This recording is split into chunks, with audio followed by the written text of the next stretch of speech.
Hello, everyone. My name is Aaron Christensen. Welcome to Horror 101 with Dr. AC, and this is Scare-A-Thon 2023, benefiting the Women's Reproductive Rights Assistance Project. Tonight, we're going to be talking about The Power from 2021, written and directed by Corrina Faith. And I'm super excited to chat about this with my awesome panel of guests. Let's bring everybody in. And let's say hi to Jon Kitley, Chelsea Hello. David, S.A. Bradley, and Ashley Lamers as we talk about The Power 2021. When you're looking for The Power on IMDb, there are about 7 zillion powers. Yep. So look at the one that's by Corrina Faith came out in 2021. It is a terrific kind of ghost story film. It's set in 1974 in London and during the rolling blackouts that were taking place at the time. And boy, what a powerhouse performance by our lead actor here. But it's a great, there's so much atmosphere. I went and looked back to see what Corrina Faith had done. Mm-hmm. And I didn't recognize any of her other projects, but boy, is she somebody to keep an eye out for. Yeah, exactly. She uses a lot of Ari Aster like moments, I feel, especially. What do you mean? Define Ari Aster moments. Yeah, I think in her score, it just reminds me so much of moments that I've heard in Hereditary or Midsummer with like the screams, the like a lot of vocal chanting and things like that. And I really love that atmospheric, like punch you in the face type of like sound. So I just really appreciate those little elements. If I can bounce down to Jon, where did you see this for the first time? Because I think you were the first one to talk about it to me. You're like, have you seen this movie? Oh my gosh. I stumbled upon it just accidentally on Shudder when it came out. And it blew me away because I love a really good ghost story, but I think this one does the very hard job of putting a very powerful message in there, but yet still having a good story and a good movie, where some of them, if you have too much of one or not of the other, it kind of loses. She does a incredible job here. And also with Rose Williams playing the role, completely sells it. And I watched it the first time when it came out, I think in 2021. And then I rewatched it earlier today, and it has not left. It is not the pardon the pun. The power of it has not lessened. Yeah, it's very impactful. Ashley, where did you first come by The Power? So actually, I hadn't heard of it until you reached out and said that you were doing this event for October, and here's the list of movies. And I started looking at trailers, and I was like, ooh, this looks like I could be into it. And so I only watched it for the first time, maybe just this month. And I'm really glad I did. I actually really enjoyed it. Yeah. So, yeah. Cool. And Scott? Kind of like Jon, I was doing research for a podcast that I do, trying to do things about the pandemic. So I was looking at things like people who are first responders and nurses, and the idea of how everything that you look at in a film, it can't help but talk about what's going on in the world at this time. And so when I saw this, I was like, holy shit, this is great, because it not only talks on this kind of pandemic thing, but we're also looking at the past to look at the present. And so 74, how people are being treated, didn't change that much. But it's funny, I was thinking Brad Anderson a lot, Session 9 through this, because there were a lot of moments where the quiet was just as important as any sound design that was there. And the idea that you're not able to see all the way down hallways, and that dark isn't just a prop, that it's really that's where all the nastiness of the movie and of the culture hides, in the dark. And they kind of say that pretty openly. But yeah, I saw it, and I don't know, I'm sure I told people about it, because I was like going, fuck, this is friggin' great. And how did I not know about this? And it's like that thing of British films is kind of. Well, and I wonder if it kind of fell victim to the pandemic, where, things just weren't getting as much push because things weren't getting into festivals. Well, actually, festivals were happening, but they were all happening online. Mhm. So it wasn't the same kind of buzz where you're watching it with a crowd. And, because I can imagine this in a really great darkened theater with a great Mhm. sound system. Like, this would be an amazing festival experience. I did watch it at home in the dark with my headphones on. So I feel like it landed with me, but it would have been great to have more people talking about it. So I'm really glad that it made the list for this year and that we're talking about it now. It is kind of that it like any good ghost story, there's a mystery at the heart of it, but that mystery kind of taps into a very strong social message as well. And that's what you were alluding to, John. The idea that there is a message that underlies it that is. I was reading comments on Shudder, which nobody should do, but there was a lot of people who really love this movie. But then occasionally you'd have that one of, oh my God, why do movies have to be so political? And I'm like, wow, when like just human rights and bodily autonomy. Speaking to our fundraising, recipient, when those things are political, it's like, no, that's why we have to have this conversation. That's why we have to talk about it. There's even a line, I can't recall who says it in the movie, but somebody says, I don't have to listen to you. And I think it was to Valerie, the lead character. I don't have to listen to you. I feel like when someone is saying that in the comments, they're just repeating the thing that they didn't realize they were being talked about on screen. When it was the doctor that said that, it's the line that says the title. He says, I don't have to listen to you. I have the power here. Yeah. Yeah. And let's everybody watch this movie. And now we're going to talk some spoilers here. Because, oh my gosh, that line, that was one where I was kind of like, I'm glad they said it. And at the same time, I was like, oh, I guess we have to be literal about this, in that we have to say the dual meaning of power here. Mm-hmm. But it was those where I was like, oh, do we have to hear that? And it's like, yeah, the people who don't want to hear it are the ones who have to hear it. And they have shout to it from the back out to them. Exactly. Because what we're talking about is, a case of sexual assault that occurred when, Val was younger. And, it's just kind of like, yeah, we have to talk about these things. And we have to talk about that power dynamic, and we see power. I mean, that dual meaning, we see the power all the way through this movie, from the matron who runs the hospital to the doctors that she has to kowtow to. It's really fascinating and just a wonderful exploration of that wrapped up in this ghost story.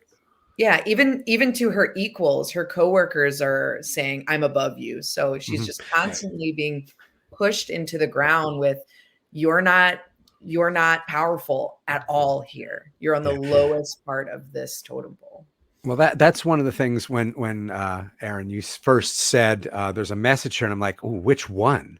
Because the thing that I think is really interesting about this, I'm big into blue collar horror. There's not a lot of it, but a lot of horror is usually skewed towards suburbia in some fashion.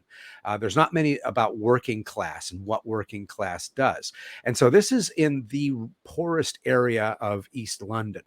And so what really hit me in this is that the darkness, something like sexual assault, something like abuse of power can't happen if everybody isn't somewhat compliant. So the thing that we see in this movie over and over again is that there's a hierarchy and a class system within even the lowest classes, and that it's happening everywhere, but it really happens a lot where people are, I think they said everyone lives like animals. That's what happens. You hear somebody say everybody lives like animals, but you see someone walking to work and everybody's saying good morning, good morning, good morning, good morning. And so there's this whole thing about looking down upon each other, down to the point where you have the two nurses that graduated at the same time, but one has a couple weeks before the longer the other one, and there's a hierarchy there. Don't talk to me. And she's from she has no idea of who her family is, so everybody is vying for whatever that crumb is above them that they might be able to get. And so there's allowances. Everybody turns their head. So there, this power, this darkness that's there all the time. What is it? A place people die in should never get this dark. Yes. I think is one of the lines that's in there. Yeah. I do think it's important that the sense of, or the term power, starts right from the beginning when there's that flash that alludes to why she's afraid of the dark. That's pretty apparent, and it's a figure of power that is abusing or taking advantage of that. And then I think one of her instructions from the matron is, do not talk to the doctors. So it's very, you get in your line and you stay there, you don't go outside. And the fact that the matron did mention the thing about their animals from this, and then when Val says, well, I'm from here, and she even kind of like, oh, oops. But I mean, that it's that power, but that's taken to an extreme, not to an extreme, but the abuse of it. But I think for that time period, that was kind of like the norm, sad to say. And the fact that what nurses did back then compared to how they're treated now, I mean, thankfully we've made a little bit of progress, but it was kind of dark, no pun intended, just of how people had to relate through that stuff.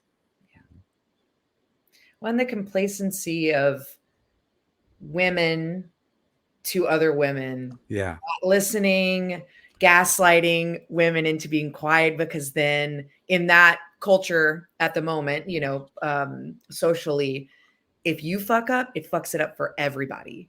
Right. Yeah. So it was so hard to watch that, knowing that that's how the game had to be played. But I'm glad that Val's character saw through to the end and pushed through, even though she was going through all of her worst nightmares, being possessed, going into the dark in general, working the night shift, all of this. Yeah.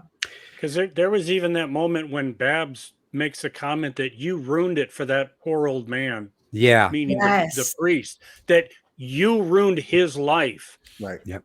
And you're going, wow, you really don't get it. Or even worse, maybe you do, Right. and you're still going to deny it. Absolutely. And I think it's way more of that, Yeah. Yeah.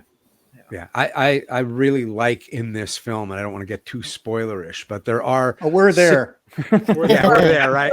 It was the butler.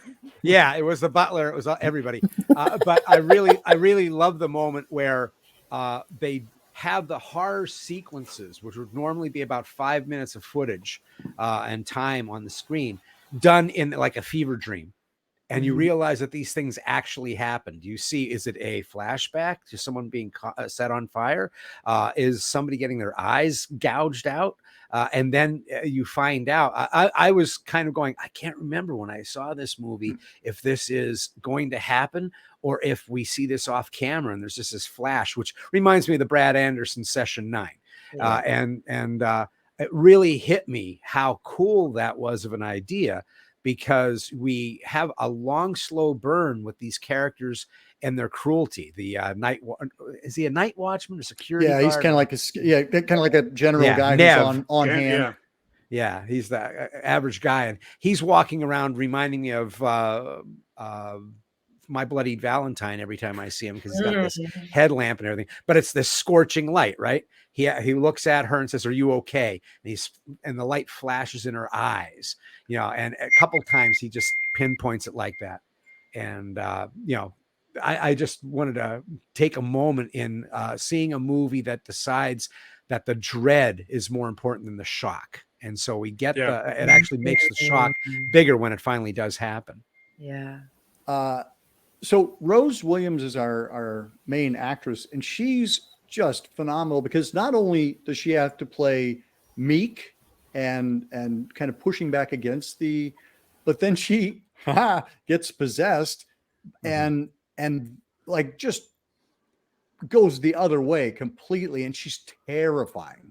Like her countenance completely shifts, and you're like, what kind of special effect did they do? Because she looks completely different. She doesn't even look like the same actor at some points. It's really incredible.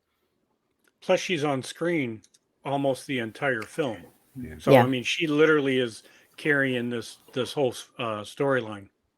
Her Well, and you get this. physicality- Oh, go ahead. No, Sorry. go ahead, Chelsea. Go ahead. Her physicality just during those possessions. I mean, what a workout that she's getting, number one. How she's controlling her muscles, but on top of that, her breathing was the most interesting thing to me in this entire film.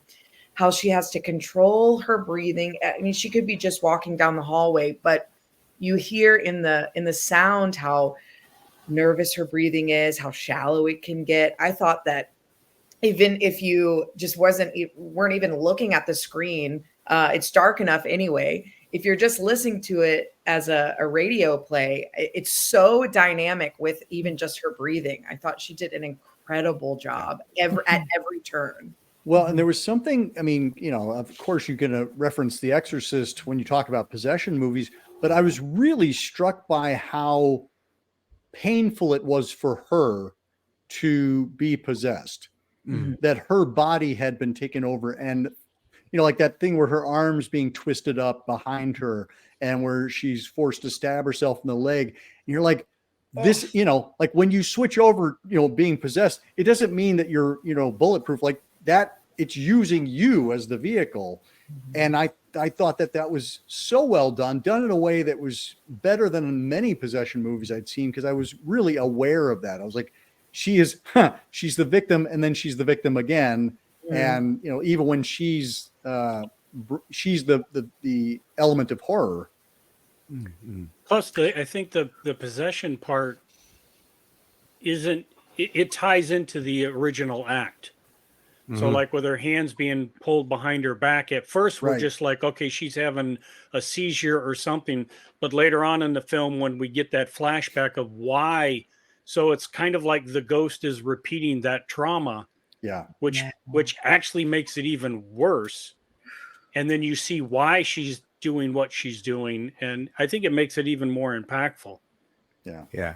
When she gets assaulted and she comes back and she's trying not to let it get her emotionally, and she doesn't want to tell anybody, but you can see like every step is painful emotionally, psychically for her. And I think that's talking about Rose. It's interesting. We're talking about possession. We started talking about ghost story. Then we get to possession. Two of my favorite and most flawed horror subgenres. And I love them, and I have my craziness with them. This movie, instead of reminding me of The Exorcist, reminded me of Talk to Me, because Talk to Me also is one where it's all acting. There's very little pyrotechnics in either of those films. It's more like you put on contact lenses and the actors have to sell to you that they're truly possessed, and they change their body language and everything. And I was struck by how well Rose Williams does in this film with that. And when you were saying she doesn't look like the same person, I'm like going, makeup and no makeup seemed to be the only thing that they changed. And I thought that was really, really impressive. And something that, not to talk too much about Talk to Me, but one of the reasons that I absolutely thought that was a great horror film was because it did the same thing that The Power did. It allowed character to be the reason that we're concerned and why we're nervous. And the small acts become bigger because you don't have all sorts of craziness happening all the time.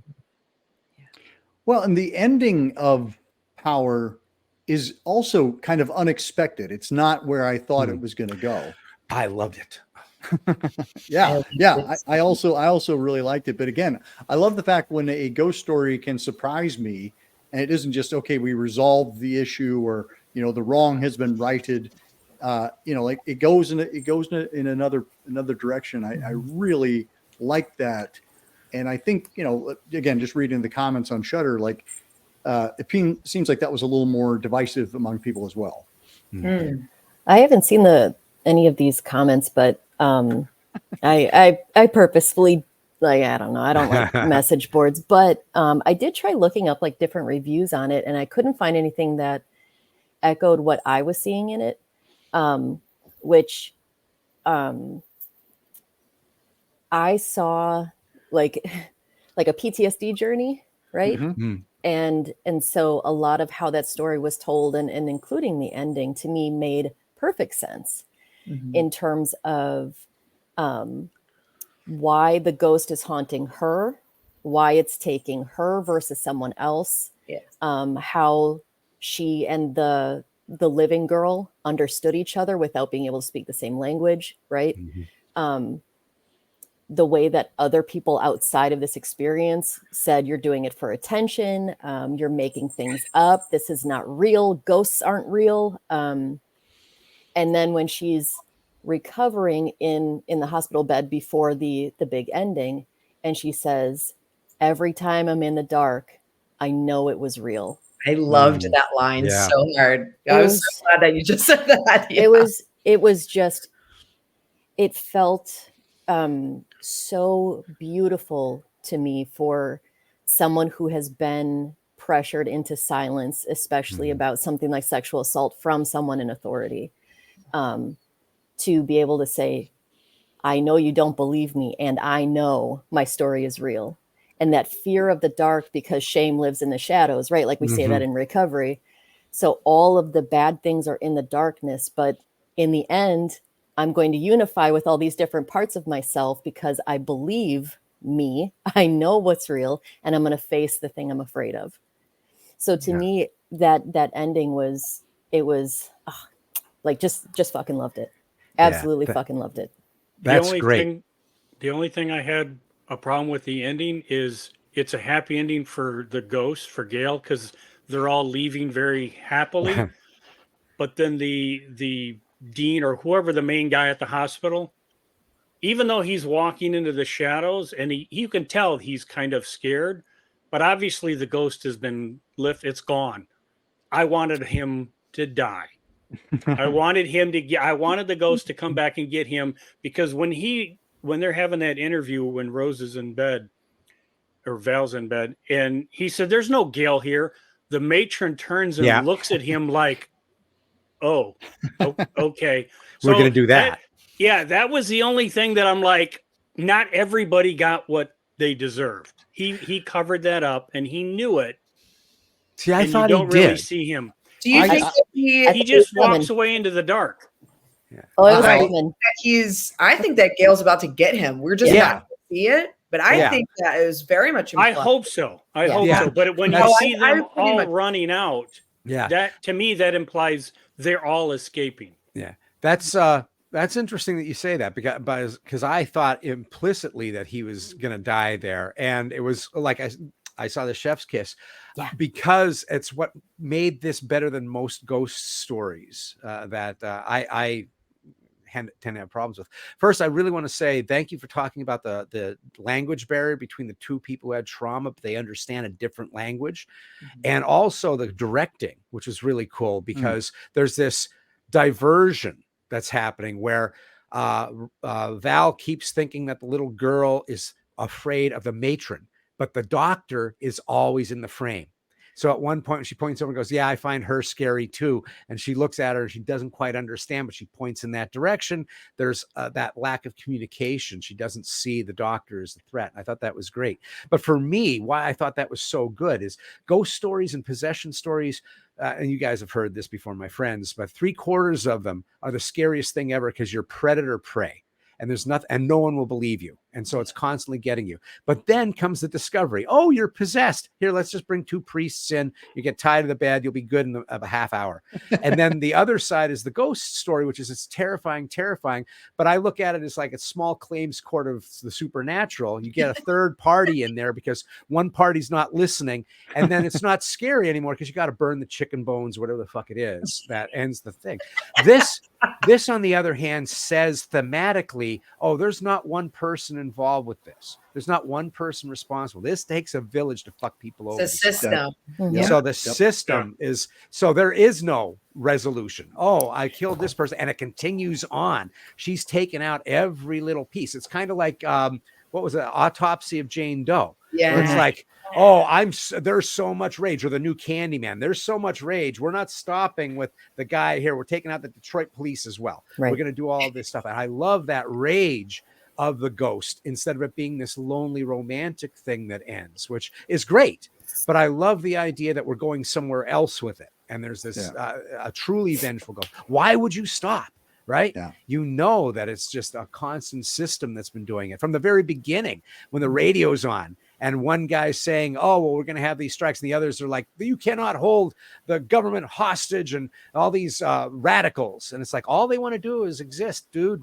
You're calling them radicals. Mm-hmm. And that switch, that separation of us and them, the ghost is like out there, one person at a time, scrubbing the fence. Yeah. Ashley?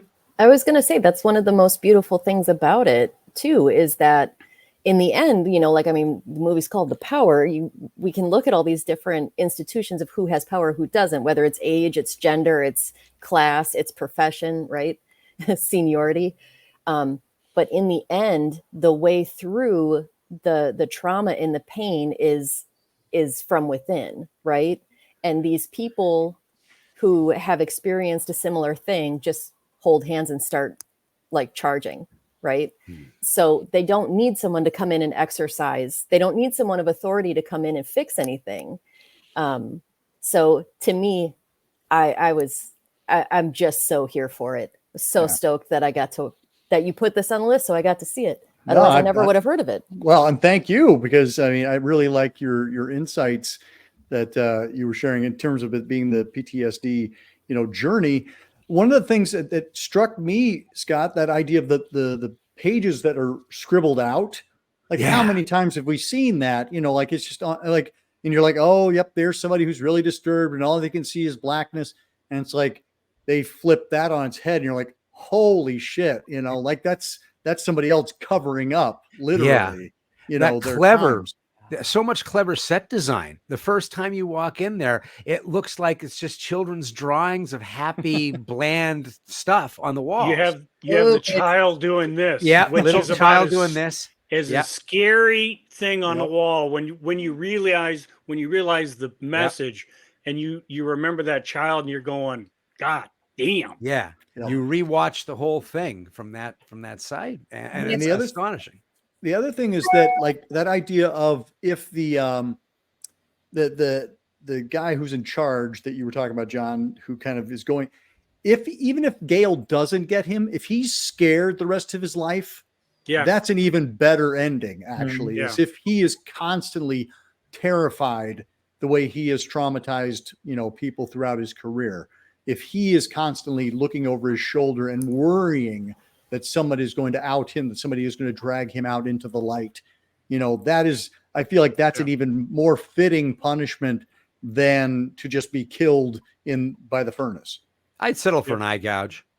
I do think it's a shame that this, like you were talking about before, Aaron, it hitting the festivals. When stuff gets released to streaming, there is so much content, it's going to get buried. Yep. And it's a crime that this film got buried with a lot of the streaming, and it did not get the attention that I still think it deserves. And it's still 2 years out. And again, like I said, I watched it today, and it still packs a punch. Yeah.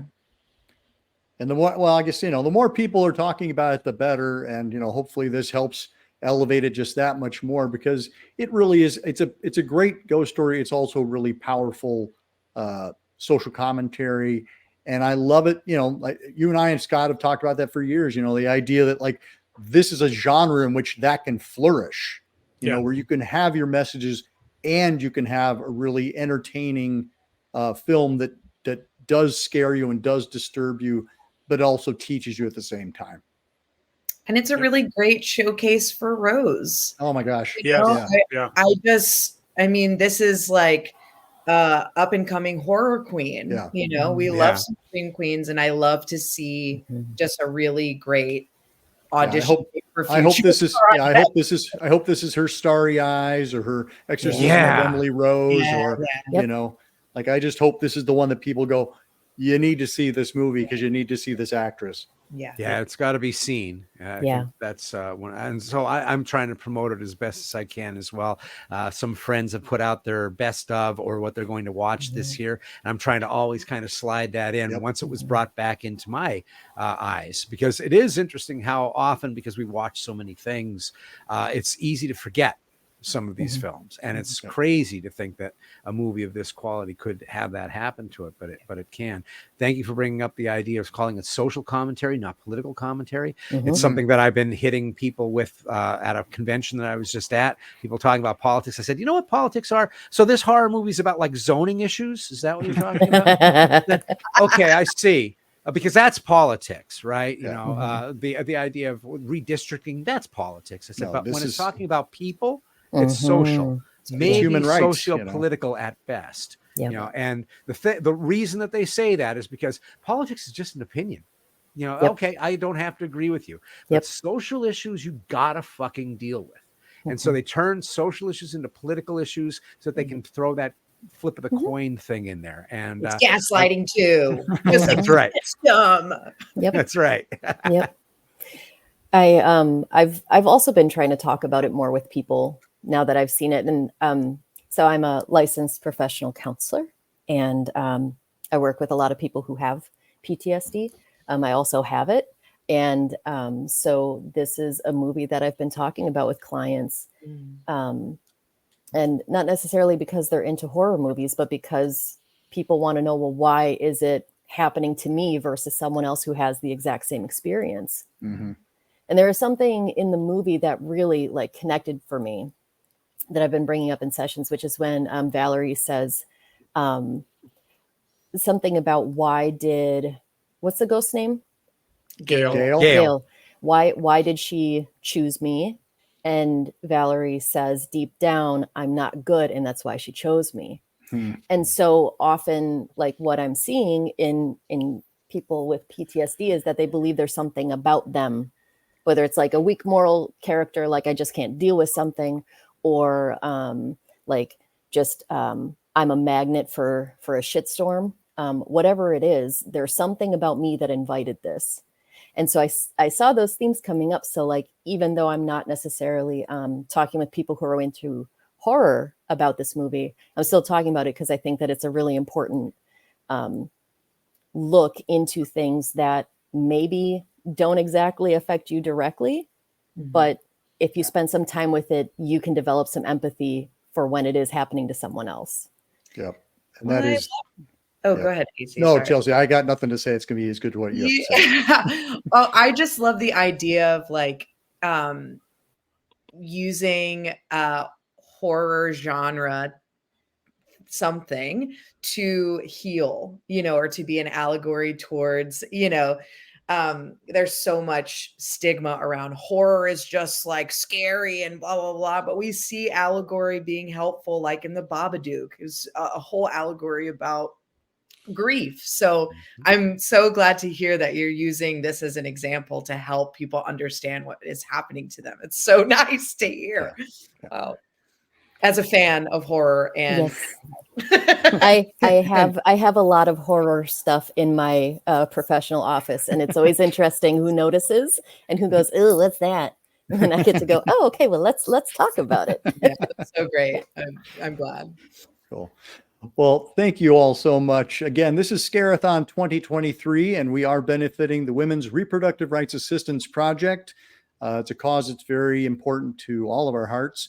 The link to donate is below in the description. So please, if this is a cause that is near and dear to you, as it is to us, please consider making a donation. We're going to all have you all back at some point throughout the month. Until next time, keep searching, keep exploring, and keep sharing the scare.